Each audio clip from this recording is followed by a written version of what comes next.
Bonjour à toutes et à tous. Aujourd'hui, j'aimerais revenir sur une confusion que j'entends très souvent. Lorsque l'on parle de la croisade contre les Albigeois, beaucoup de personnes imaginent aussitôt les Templiers. Et pourtant, les hommes qui ont pris Béziers, Carcassonne ou encore assiégé Montségur étaient des croisés.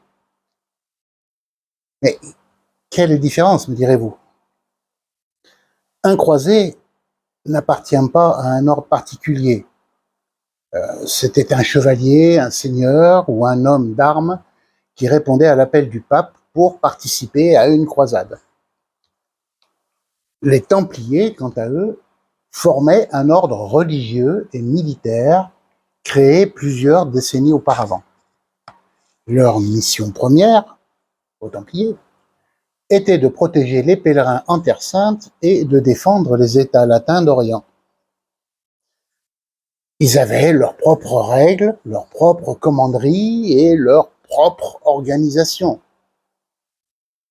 Ils ne doivent donc en aucun cas être confondus avec les armées de croisés qui menèrent la guerre contre les Cathares. Pourquoi cette confusion est-elle si fréquente? Je pense que c'est tout simplement parce que dans notre imaginaire, un chevalier portant une croix est souvent identifié comme un templier. Le cinéma, certains romans et même des documentaires entretiennent parfois cette image. Mais l'histoire est plus nuancée. On pourrait dire que tous les Templiers étaient des chevaliers. En revanche, tous les chevaliers portant une croix n'étaient pas des Templiers. Cela peut sembler un détail.